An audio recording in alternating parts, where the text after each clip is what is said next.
Okay, so we've all been there. Right. You hit a wall. That's and maybe right. a project just falls apart, or you get that personal setback. Feels like a gut punch, and you just want to quit. But what if that sting, the real frustration of being knocked down, what if it's not just the failure? You mean there's something else making it worse? Exactly, like an unseen force kind of amplifying it all. Yeah, I think that's a really common thing, that immediate pain, feeling totally derailed. Often it does come from something deeper inside, something that twists how we see things, how we react. That internal sting. Yeah. That's exactly what we're digging into today. We're doing a deep dive into Ryan Holiday's book, Ego is the Enemy. It's incredibly insightful. It really is. Our mission here is to unpack how our own ego can make these tough moments even harder and, crucially, how we can actually move past it. Not just survive, but really bounce back stronger. Absolutely. And this deep dive, it's really for anyone who's grappling with pride or maybe facing a setback right now, trying to navigate a tricky phase, personally or professionally. Yeah. We're going to explore why ego is such a huge problem in these moments, and importantly, how you can cultivate a mindset that turns failure into fuel, like actual fuel for growth. Okay, so let's start there. When Holiday talks about ego, it's not the Freudian thing, right? Yeah. It feels more everyday. You're spot on. It's not clinical. Yeah. Holiday defines it simply as an unhealthy belief in our own importance. Unhealthy belief. Okay. Think arrogance, or that kind of self-centered ambition. Yeah. It's that inner voice just demanding its own way, needing recognition way beyond what's actually useful. Right, that feeling of being special that starts to warp things. Exactly. It's almost like this persuasive but ultimately really destructive friend. Yeah, I could see that, especially when you're trying to do something big, something scary, maybe starting a business or creating art. It can be terrifying. And that's precisely where ego often sneaks in. Yeah. How does it trick us then? Well, Holiday calls it a short-term fix with a long-term consequence.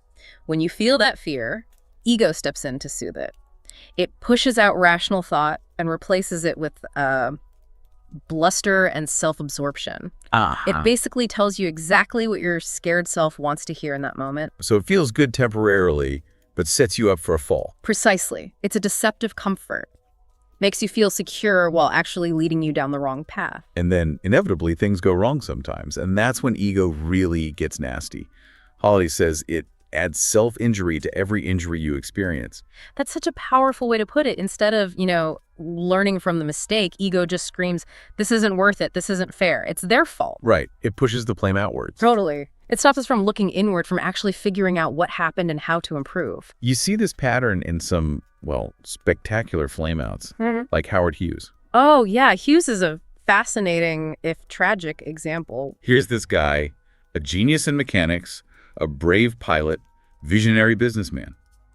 But his ego, apparently fueled by injuries, addictions, it just spiraled. Yeah, biographers describe this almost unbelievable scene near the end. Hughes, sitting naked in his favorite chair, totally unkempt, working like mad to save his empire. Right, fighting to keep it all together. But then in the next breath, he's dictating these completely irrational, pages-long memos about Kleenex or how his staff aren't allowed to look at him. Wow. He was literally working furiously to save everything with one hand while doing things with the other hand that were guaranteed to undermine it all. Tax fraud, plane crashes, fatal accidents, just millions wasted. Ego completely consumed him. It's extreme, but it shows that self-destructive loop perfectly. And it's not just him, is it? Think about John DeLorean. Another classic case, his car company's failure. A lot of it came down to his really unprofessional management style. His ego seemed huge. And when it all started collapsing, instead of facing reality, admitting mistakes. He dove headfirst into a massive $60 million drug deal. He genuinely seemed to believe that was the best way to save the company. It's hard to fathom. And even when he got arrested, there's video of him holding cocaine saying, this stuff is as good as gold.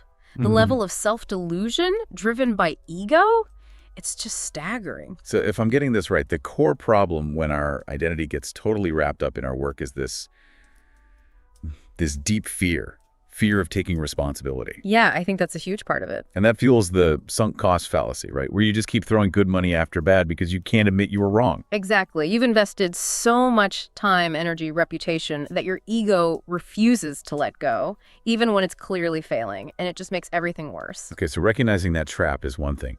How do we actually start to navigate these tough moments with, more humility, more purpose? Well, one really powerful idea, which Robert Greene talks about, is this choice we have between alive time and dead time. Ah, yeah, that's such a useful concept, especially when you feel stuck.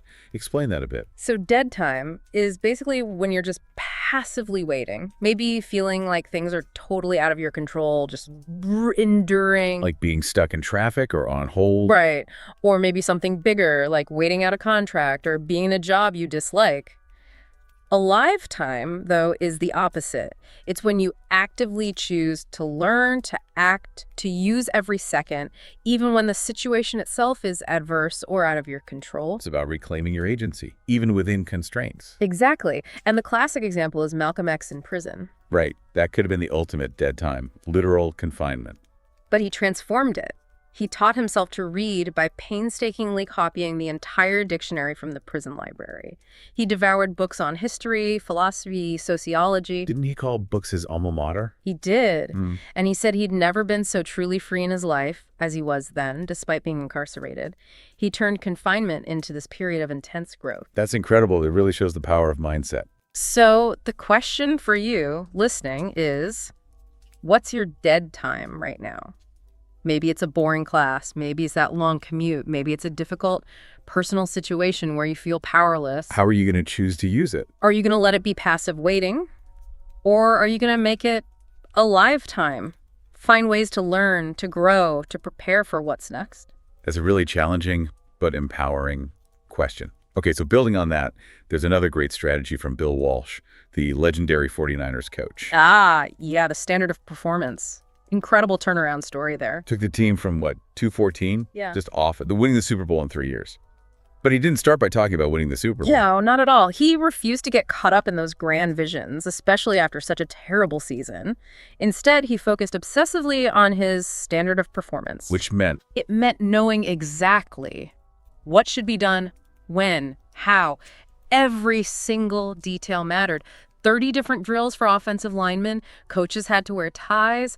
Players couldn't sit down on the practice field. Locker room spotless practices timed to the minute. Wow. Meticulous. Totally meticulous. It was all about instilling excellence, precision, a mindset that every little thing mattered. His belief was, if you execute the fundamentals perfectly, the score takes care of itself. Exactly. Victory wasn't the direct goal. It was the byproduct of adhering to those incredibly high standards. But there's a warning here too, right?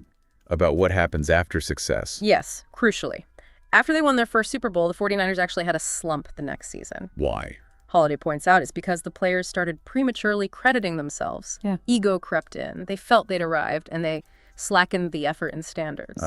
So success itself becomes a trap if you let ego take over. Precisely. It's a constant battle. So the lesson for us seems to be, focus on the process. Nail the fundamentals. Don't get lost in dreaming about the outcome or puffing yourself up. Just do the work day in, day out.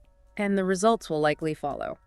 Which brings us to another powerful story about enduring for something bigger. Jackie Robinson. An incredible example of strength and purpose. Before the Dodgers, though, he wasn't known for restraint, was he? Not at all. He'd been in street fights, challenged police over injustice, got court-martialed from the Army for resisting segregation on a bus. He was known for fighting back. But Branch Rickey, the Dodgers GM who wanted to integrate baseball, needed something different from him. Rickey famously told him, "I'm looking for a ball player with the guts not to fight back." He even acted out the horrible racist abuse Robinson would face to make sure he understood. Just imagining that conversation, the weight of it. And Robinson agreed. He understood the monumental importance, the historic purpose. He made a pact with Rickey to turn the other cheek for 3 years for the sake of the mission. And the abuse he endured was just horrific. Racial slurs, players trying to spike him, pitchers aiming at his head, umpires making bad calls. Unbelievable hostility. But he held on to that larger purpose. He endured it. There's that one story that just gets me having to take a friendly photo with Ben Chapman, the Phillies manager who'd led some of the absolute worst racist taunting against him. Yeah, Ricky asked him to do it to help save Chapman's job, believe it or not. Robinson later said it was one of the most difficult things he ever did. But he did it because it served the larger plan. Wow. The discipline that takes. It really illustrates this point Holiday makes. Our path, our success, is often defined by the amount of nonsense we are willing to deal with. Meaning Sometimes, especially when you're working towards something important, you just have to take it. You have to endure the slights, the unfairness, the obstacles, brush it off quietly, work harder, and play the long game. Don't let your ego react to every provocation. That ties right into another key idea, focusing on the do, not the be. Yes.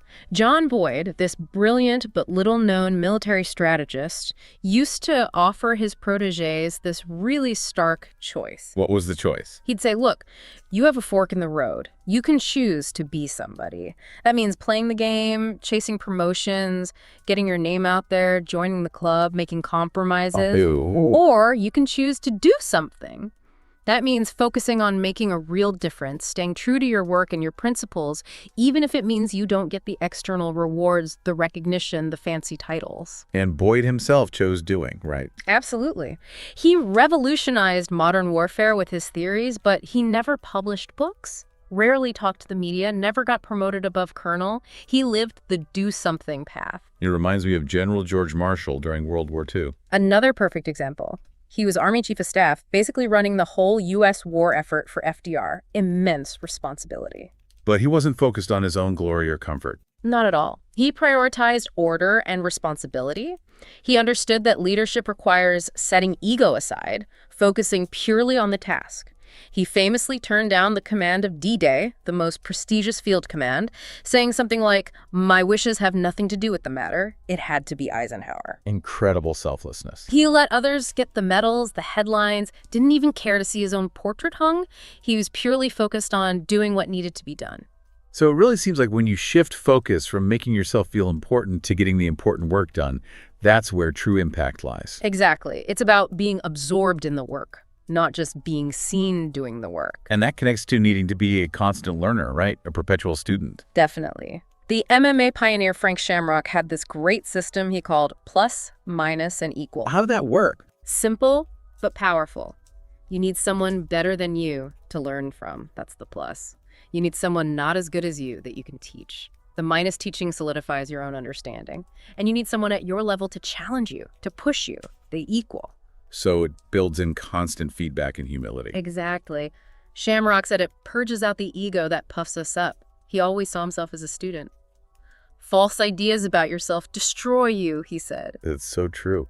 And look at the New England Patriots, arguably one of the most successful sports dynasties ever. Yeah, even after drafting Tom Brady, maybe the biggest steal in draft history, they didn't pat themselves on the back. What did they do? They viewed it as more lucky than smart.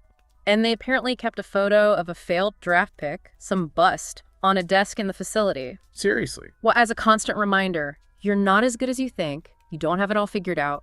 Stay focused, do better. It's about institutionalizing humility. Wow. That takes real discipline, especially when you're winning. It echoes Epictetus, the Stoic philosopher. It is impossible to learn that which one thinks one already knows. Precisely. If your ego tells you you've got it all figured out, you close yourself off to learning.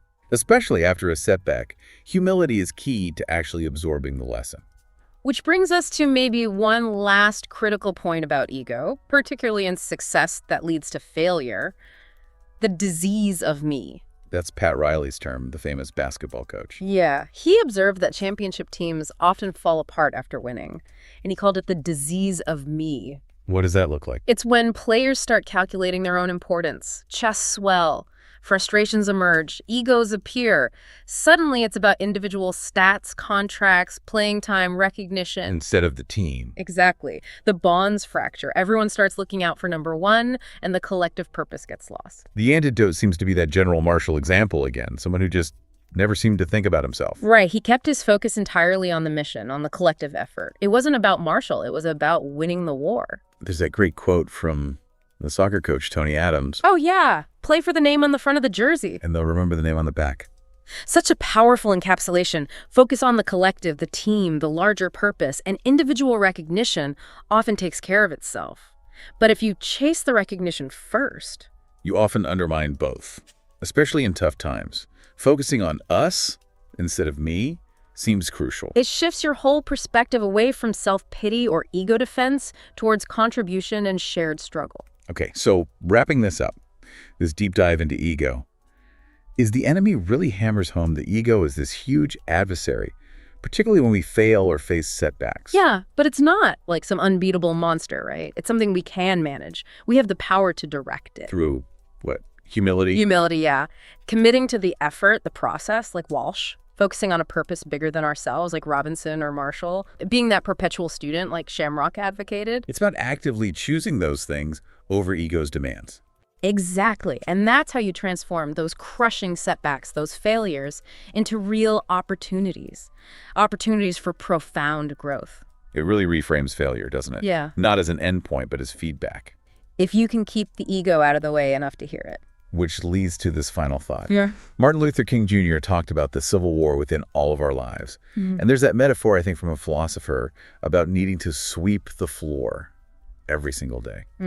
Because the dust always comes back. Exactly. Just because you swept yesterday doesn't mean the floor is clean today. Dust accumulates. Ego accumulates. And if you let it pile up, It becomes unmanageable. The battle against ego isn't a one-and-done thing. It's constant, every day. So no matter what happened yesterday or what challenge you're staring down right now, the real question is for you, listening. Are you going to learn from the dust? Or are you going to let it pile up until you can't see anymore? Choose to sweep. Choose to learn. Choose, as Hemingway might say, to become stronger at the broken places. Because the world will break us all at some point. But it's the ones who learn from it, the ones who manage their ego through it, who truly build lasting strength.